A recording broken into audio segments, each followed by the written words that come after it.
Belgium's golden generation has been and gone. Of the team that finished third at the 2018 World Cup, only 4 players made the Belgium squad over the current international break. From failing to qualify for 5 consecutive tournaments between 2004 and 2012, all of a sudden, at the 2014 World Cup in Brazil, everyone realised that Belgium had quite a good team. Belgium had the youngest squad at the tournament among the European nations, but all over the park, there seemed to be genuine talent. There was a 22-year-old Thibaut Courtois, who was starring for Atletico Madrid on loan from Chelsea, a 25-year-old Simon Mignolet, who was at that time Liverpool's number 1, Belgium's backline could boast the likes of Toby Alderweireld, Jan Vertonghen, Vincent Kompany and Thomas Vermaelen, then of Atletico Madrid, Tottenham, Man City and Arsenal, who were all aged between 25 and 28, in midfield, Belgium's biggest talents, Kevin De Bruyne and Eden Hazard, were only 22 and 23, wonder kid Adnan Januzaj was 19, and Axel Witsel, Steven Defour, Nasser Chadli, Marouane Fellaini, Kevin Mirallas, Dries Mertens and Moussa Dembele were all aged between 24 and 27. Meanwhile up front, Romelu Lukaku, though only 21 years old, had already spent 2 seasons as one of the leading marksmen in the Premier League, on loan at West Brom and Everton, with 19-year-old Lille sensation Divock Origi providing him with intense competition. This was a serious team, backed by so many people as their supposed dark horses that they ended up being installed as the 5th favourites pre-tournament, ahead of powerhouses like France, Italy and the Netherlands, which is remarkable really, when you think that Belgium hadn't even qualified for a tournament since 2002, whereas Italy had reached the final of the last Euros, and the Netherlands the final of the last World Cup. Belgium topped their group as one of only 3 teams at the tournament to win all 3 group games, before beating the United States in the round of 16 and only falling against eventual finalists Argentina by 1-0 in the quarter-finals. Belgium's status as a force within international football, and this team's status as a golden generation had been born, with most of their star players still in their early 20s, and with their best years ahead of them, and soon to be strengthened by the likes of Yuri Tielemans, Yannick Carrasco, and Thomas Meunier. In the 10 years since then, no team has spent more time at the top of the FIFA World Rankings than Belgium, 1,442 days, or almost 4 years in total. Yet Belgium's golden generation won nothing, never reached a final, and are now widely derided as failures. But why did they win nothing? Why did they only reach 1 semi-final? And is the perception of them as having been almost historically underwhelming, underachievers really deserved? Well, that's what this video is all about. So sit back, relax, and join me on a journey to Belgium, as we explore what is widely viewed as having been a miserable 10 years of failure for the Red Devils. No, not those Red Devils. I mean, sure, them too, but the other ones. That's the one. What stopped them from becoming an all-conquering force on the international stage, and how history will judge them. It's easy to reel off the names of De Bruyne, Hazard, Lukaku, Kompany, Courtois and Dembele, the last of whom many professionals will tell you absolutely deserves to be named alongside the other 5, and to paint Belgium as being a super team who should undoubtedly have won something at some stage, surely, and they were, at their best, an outstanding team. But that doesn't quite tell the whole story. Belgium's inability to win a major trophy over the last 10 years is often portrayed as a failure, but I would ask people to pinpoint which tournament they actually felt Belgium had the best team at, and were therefore the favourites to win. The peak for Belgium's golden generation, undeniably, was the 2018 World Cup in Russia. But even there, the France team that knocked them out in the semi-finals and went on to win the World Cup could boast the likes of Pogba, Kante, Griezmann, Giroud and Mbappe, all in fine form. Brazil, who Belgium knocked out in the quarter-finals, had Alisson, Thiago Silva, Marcelo, Casemiro, Coutinho, Fernandinho and Neymar. And even Argentina, who went out in the round of 16, could name Mascherano, Di Maria, Messi, Aguero and Dybala among their ranks. I could easily go on. It's a lot like England's so-called golden generation over the decade before Belgium's. People love to list off the likes of Terry, Ferdinand, Campbell, Cole, Neville, Beckham, Lampard, Scholes, Gerrard, Rooney and Owen, all great players, no doubt about it, but they're a lot slower to point out that, at almost the exact same time, indeed at least overlapping at some stage. France had Thuram, Desailly, Makelele, Vieira, Pires, Zidane, Trezeguet and Henry. Italy had Buffon, Cannavaro, Nesta, Zambrotta, Gattuso, Pirlo, Del Piero, Vieri and Totti. The Netherlands had Van der Sar, Stam, De Boer, Cocu, David, Schneider, Seedorf, Overmars, Robben, Kluivert and Van Nistelrooy. And Portugal had Couto, Carvalho, Figo, Costa, Deco and Cristiano Ronaldo. And that's before we even get into the Brazilians and the Argentines. An understandably frustrated Kevin De Bruyne, following Belgium's Euro 2024 exit against France, articulated this point after a journalist asked whether it hurt that Belgium's Golden Generation never reached a final. De Bruyne responded by asking who decided that Belgium's team is a Golden Generation, and if so, did France, England, Spain and Germany not also have Golden Generations? But what is a Golden Generation? Yours. And you say that France and England and Spain and Germany is not a Golden Generation? Okay, thank you. Thank you. Belgium, in other words, have had a good team over the last 10 years, but they've always been just one of several good teams, never some kind of unparalleled super team in a world of their own, like Brazil at the 1970 World Cup, where failure would have been some kind of aberration. At the 2014 World Cup, Belgium were young and inexperienced. Every single player was appearing in their first international tournament. Belgium's megastars, Hazard, De Bruyne, Courtois and Lukaku, were all aged 23 and below and were yet to hit their peaks, and there was an evident lack of depth in a couple of key positions. Principally, as would become an enduring problem for Belgium, was their dire lack of options at fullback. And when I say dire, I really do mean absolutely diabolical. In fact, the only player in the entire Belgium squad who could even be described as a fullback was 26-year-old DR Congo-born Anthony van den Boer, then of Anderlecht, who had won 25 caps for the national team, most of them coming up right back, and even he was no stranger to playing on the right of midfield in club football.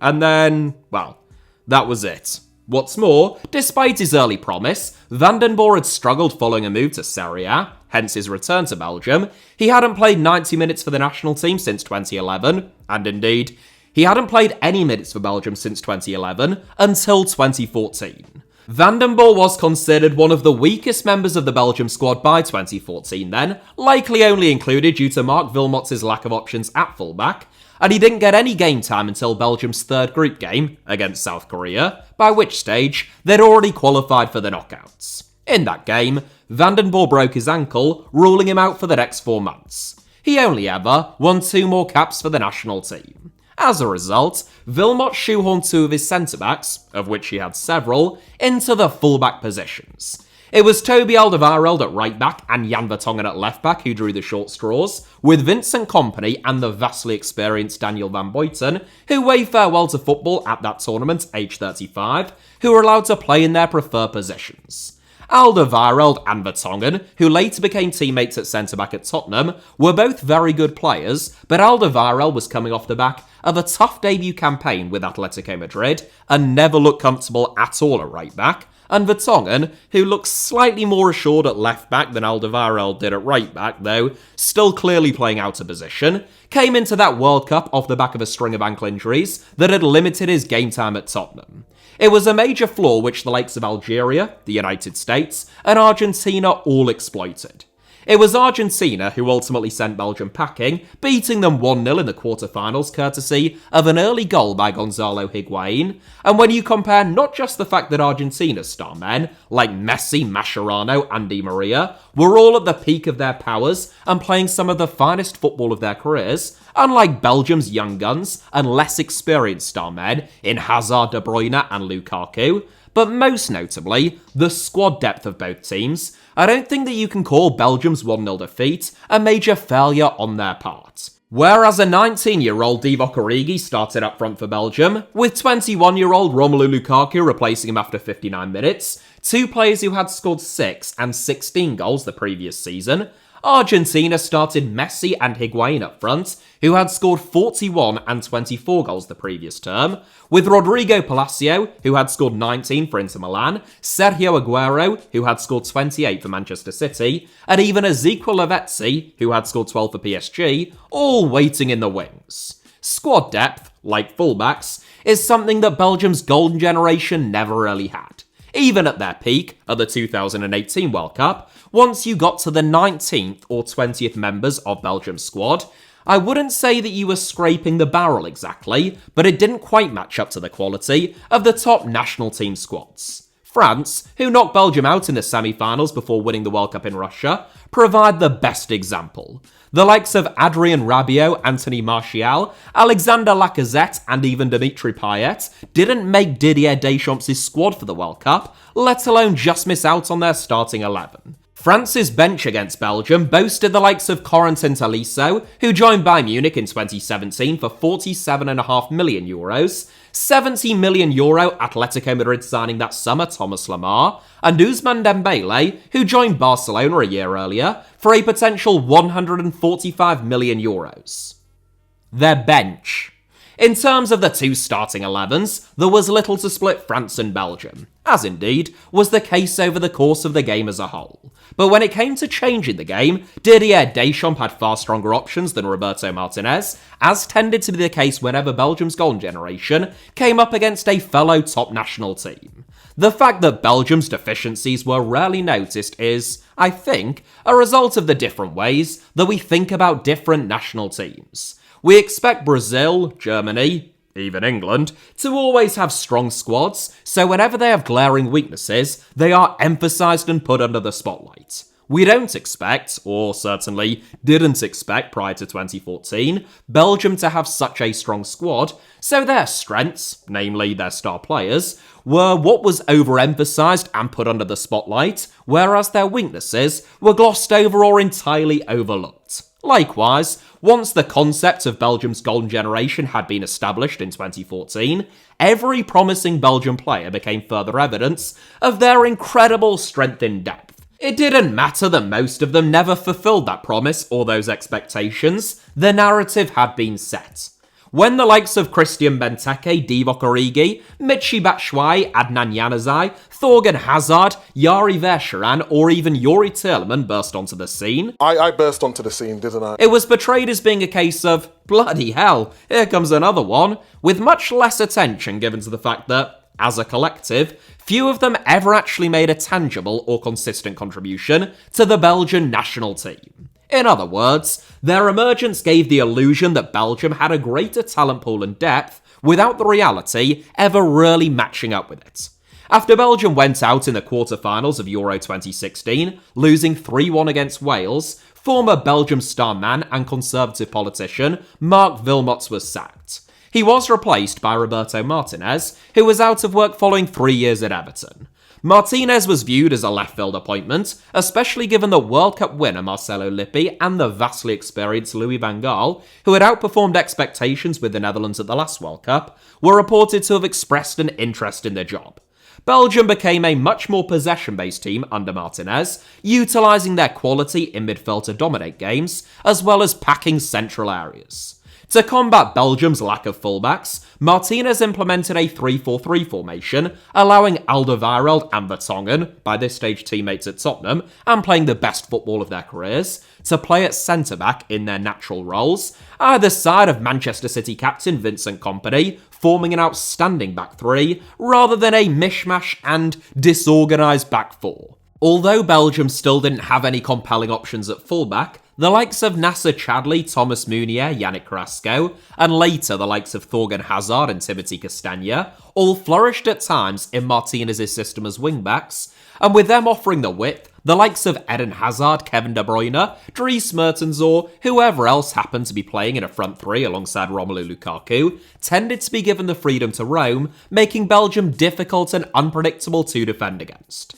It is for that reason, the control they were able to exert over teams, and the fluidity and freedom afforded to their star power in attacking areas, that made Belgium so ruthless against all but the very best national teams, and sometimes even them, propelling them to the top of the FIFA World Rankings under Martinez. The FIFA World Rankings are often mocked and maligned, in large part because Belgium topped them for so long, but much as it is true that they are flawed, especially when it comes to comparing teams from different confederations, it's not as though they don't measure anything at all. What's more, Belgium play in the most competitive confederation, UEFA, and maintained the remarkably consistent results required to top the rankings briefly in 2015 and 2016, and then basically uninterrupted from late 2018 through to early 2022. Between September 2016 and June 2021, a period of almost 5 years, Belgium played 58 matches and only lost 3 of them.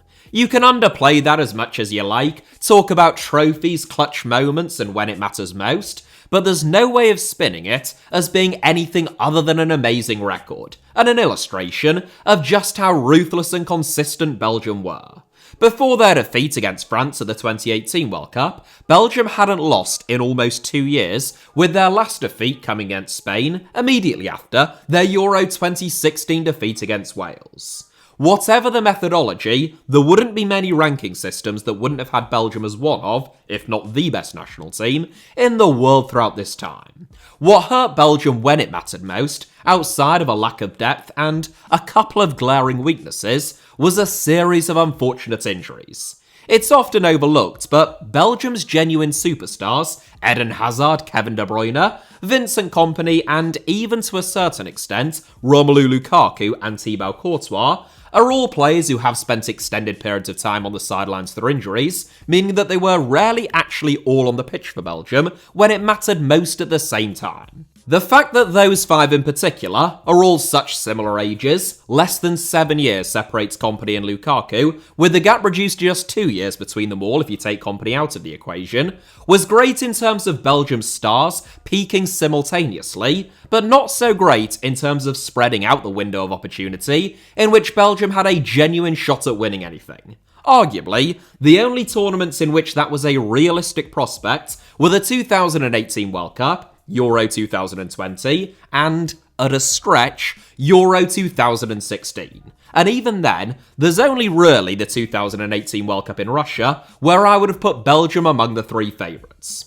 Although they were touted as potential winners either side of that window, Belgium's own players seem to be well aware of their limitations. After Belgium beat Canada very unconvincingly in their opening game of the 2022 World Cup, when Kevin De Bruyne was asked whether Belgium could win the World Cup, he replied, "No way, we're too old," adding, "I think our chance was 2018. We have a good team, but it's aging. We lost some key players. We have some good new players coming, but they're not at the level other players were in 2018. I see us more as outsiders."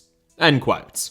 I mean, he wasn't exactly wrong. I and many others said the same thing at the time, but I wasn't playing for Belgium at the World Cup, where you're probably not meant to say that. It didn't seem as though De Bruyne was trying to alleviate pressure on the Belgian players with his response, calling them outsiders, and the Golden Generation tag that has weighed so heavily over the last decade. It just seemed as though he was genuinely saying they weren't as good anymore and definitely wouldn't win it, which, again, was true, but, you know. For the same reason, the postponement of Euro 2020 due to the COVID-19 pandemic probably hurt Belgium more than any other national team. Their ageing squad were all 1 year older than they would otherwise have been, obviously, which was particularly problematic for their geriatric backline. Eden Hazard was a year deeper into his Real Madrid malaise, and both he and De Bruyne were carrying injuries as the tournament went on. Whereas for some countries, like England, the extra 12 months gave their talented young players extra time to develop, Belgium's stars would need new hips, arthritis medication, and chairlifts to be installed in their mansions during that time. I am exaggerating for comic effect, which is why you're probably laughing hysterically right now, but you get the idea.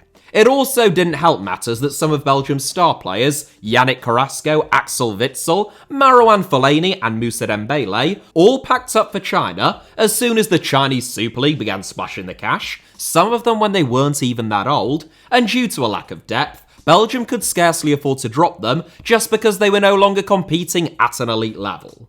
Belgium's golden generation was also blighted by tensions, bust-ups, and unfortunate team dynamics.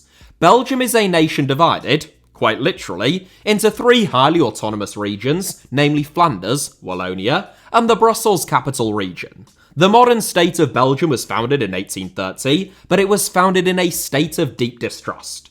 When the territory was ruled by the French during the 18th and the early part of the 19th century, they attempted to turn this ethnically, culturally, and linguistically diverse region into a francophone state. French was declared the only official national language, with the courts, army, government, and all educational institutions mandated to become exclusively French-speaking zones. This was largely successful in the southeast, where Walloon almost became a dead language, and even Walloon nationalists and advocacy groups were basically controlled and, in some ways, infiltrated by French-speaking elites, but it was resisted much more heavily in the Dutch-speaking region of Flanders. When the modern Belgian state was born, therefore, a Flemish movement, which felt looked down upon by the French-speaking upper classes and bourgeoisie, was founded to defend Flemish identity from erasure and infringement. At first, the movement solely focused on language, and in 1898, Dutch was made a co-official language of Belgium, alongside French, but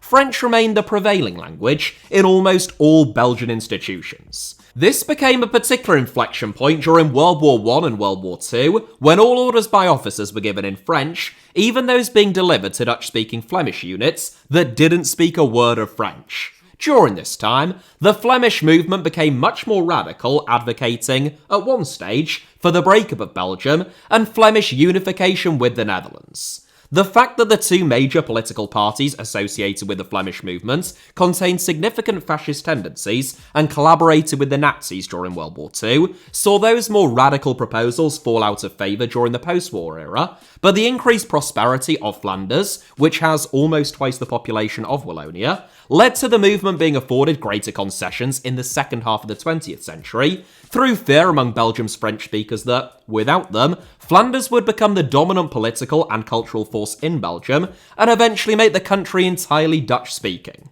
In the 1960s, 70s, and 80s, as associations with fascism diminished, the Flanders movement became emboldened once again, and Belgium became one of the most federalised states in Europe, if not in the entire world. Belgium was officially divided into 4 language areas, Dutch, French, German, and the officially bilingual Dutch-French capital zone around Brussels during the 1960s, and in the 70s, these language areas were recognised as distinct cultural communities, now known simply as communities, namely the Dutch, French, and German-speaking communities, with immense devolved powers. The federal Belgian government, therefore, is among the weakest in Europe, with both the Flemish and Walloon communities fearful that empowering the central government will pose a threat to their own autonomy. Belgium's communities, as a result, are allowed to set their own independent agriculture, health, education, foreign trade, and even fiscal policies. Belgian politics is intensely sectarian. The only party represented in Parliament, which is a fully national party and doesn't seek to represent only Flanders or Wallonia, is the Marxist Workers' Party of Belgium. Combine that with an electoral system of proportional representation, and the result is political stalemates and deadlocks, unlike anywhere else in Europe. Following the 2010 Belgian federal election, which came during the midst of the 2007 to 2011 Belgian political crisis, a time of heightened tensions even by Belgium standards, no one on either side was willing to do a deal and form a government. As a result, Belgium set a record for the longest period a country has gone without a government, 589 days, which didn't do a great deal to combat any of those divisions. In 2011, for the first time during the post-war era, there were serious talks about Flanders declaring independence, Wallonia unifying with France, and Belgium, therefore, ceasing to exist. Other suggestions included Flanders unifying with the Netherlands, or both Flanders and Wallonia becoming independent as Dutch and French-speaking countries, but the former gained the most momentum. Ultimately, none ever came to pass. Not that partition doesn't still have many passionate advocates, particularly in Flanders, but the political, cultural, and linguistic divides in Belgium, which just so happened to come to a sharp head right at the moment that the Golden Generation formed at the beginning of the 2010s, and has persisted ever since, unsurprisingly, bled through into the national team. In some ways, this has always been the case. Belgium, as I say, is a nation divided, therefore the national team has often been divided down those same lines. England's golden generation was famously divided into cliques based upon club allegiances, which many players have cited as something which held them back. But at least they all spoke the same language. Marc Wilmots, a French speaker from Wallonia, endeared himself to Belgium's Flemish community by speaking both French and Dutch and attempting to make the national team bilingual. But Roberto Martinez, who isn't fluent in either French or Dutch, had a more novel approach to make English the official language of the Belgian national team. Strange as that may sound, the strategy was widely lauded as being successful in terms of reducing tensions at a time in which they threatened to boil over in the nation at large. It's not just macro tensions which blighted Belgium's golden generation though, but also micro and interpersonal ones. When they were still in their early 20s, Kevin De Bruyne's girlfriend left him for teammate Thibaut Courtois, creating an inevitable tension between the two. In his 2014 autobiography, released shortly after the World Cup, De Bruyne wrote, quote, "Although I still cannot believe what Courtois has done, we continue to work together professionally." End quote. Roberto Martinez had a bust-up and eventually exiled Radja Nainggolan from the national team squad, who was previously one of the brightest lights of Belgium's golden generation, owing to his unhealthy lifestyle and refusal to stop smoking. Jan Vertonghen, Eden Hazard and Kevin De Bruyne all clashed heads at the 2022 World Cup, and reportedly had to be broken up by Romelu Lukaku, supposedly owing to anger on the part of Vertonghen about De Bruyne's pessimistic comments regarding Belgium's prospects at the tournament. And Thibaut Courtois was reportedly upset after Romelu Lukaku was appointed as the national team's captain ahead of him. It doesn't stop there. Eden Hazard, Belgium's star man for a number of years, was viewed as a strange choice of captaincy by Roberto Martinez in 2017, given his reputation as a poor trainer with a low work ethic and few notable leadership qualities, especially when Vincent Kompany, one of the game's great leaders and captains, was overlooked. The Belgium squad reportedly lost faith in Roberto Martinez following their Euro 2020 exit, resulting in a disastrous 2022 World Cup. And, most recently of all, Thibaut Courtois announced that he had made himself unavailable for international selection under current head coach Domenico Tedesco, owing to internal disagreements after he was left out of Belgium's Euro 2024 squad. There are tensions within every dressing room, at both club and international level, and it is inevitable that everyone isn't always going to be best friends. But Belgium had to contend with almost unique tensions on a macro level, and did seem to be plagued by especially pronounced personality clashes, somewhat inconveniently, often between their star players.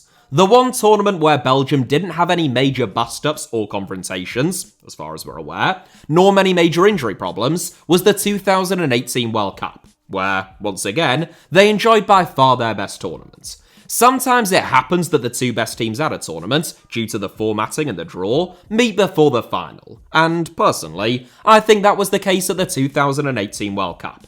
Belgium won all three of their group games. They overcame an incredibly resilient Japan team, who twice took the lead against them in the round of 16, and they beat the pre-tournament favourites Brazil 2-1, courtesy of a brilliant goal by Kevin De Bruyne, in the quarter-finals. In the semi-finals, Belgium met France, and there was almost nothing to split them. Belgium dominated possession, but couldn't make it count against a notoriously stingy and defensive French team under Didier Deschamps. A Samuel Umtiti header directly from the corner in the 51st minute was the only thing that separated the two teams. It is telling, I think, that France comfortably beat Argentina, Uruguay and Croatia in the round of 16 quarter-final and final, but only beat Belgium by the narrowest of margins, and in the third place playoff, Belgium beat England for the second time at the same tournament. This was the pinnacle of Belgium's golden generation, and it was only the finest of margins, as I say, which prevented them from overcoming a France squad which had far more depth than their own, and then most likely going on to win the World Cup. Had Belgium won that game, I have little doubt that they would have overcome Croatia. You can call that a failure if you want, in the sense that anything other than winning is losing. If you ain't first, you're last. You know what I'm talking about? That phrase, trademark, not to use that tradition of Ricky Bobby. But to me, Belgium at the very least met expectations at the 2018 World Cup, if not slightly exceeded them. It always strikes me as odd, also, that Roberto Martinez is talked about as being some kind of unmitigated disaster who did the impossible in failing to win a tournament with Belgium when he fixed a lot of their tactical and dressing room problems, initially at least, made them the most consistent national team on the planet, topping the FIFA World Rankings, and led them to their best ever finish at a World Cup, where they were excellent. In March 2010, Belgium were ranked 68th in the world, below Bahrain, Cyprus, and Benin. That's right. Go ahead and name a footballer from Benin. Yeah, Stéphane Sessegnon and Steve Mooney. There are literally no others. By the end of the 2010s, they were the number one ranked national team on the planet, Belgium that is, not Benin, you didn't miss something, having spent longer in top spot than any other national team. During that time, Belgium beat Germany, Portugal, Brazil, Italy, France, the Netherlands, and, of course, England, the last of whom they beat on 3 occasions. It is one of the most meteoric rises in the history of the international game. On that basis, it seems reductive, if not outright misleading to me, to portray it as being some kind of catastrophic failure. That's not to say that there weren't individual moments which were just that. Wales had a phenomenal team spirit at Euro 2016, and Gareth Bale, and Belgium were without key players in Vincent Kompany, who missed the entire tournament through injury, and Jan Vertonghen, who suffered an ankle injury midway through it. But with all of the goodwill and that additional context in the world, Belgium still had far superior players to Wales, and defeat in that game was probably the biggest disappointment of their Golden Generation era. Portugal, who beat Wales in the semis and won that Euros, were not exactly a swashbuckling super team, and much as Belgium were nowhere near as good a team at Euro 2016 as they would be at the 2018 World Cup, had they have won that game, it's not inconceivable, given that France were also much weaker than in 2018, that they could have gone on to win it. Outside of that, I am sympathetic to Belgium's tournament exits. Maybe it's because England's supposed golden generation has so many parallels to Belgium's, from a lack of depth and slightly overrated prospects, to the managerial question marks, dressing room tensions, key injuries at inopportune moments, and in typically getting knocked out of tournaments by other great teams, which is often overlooked.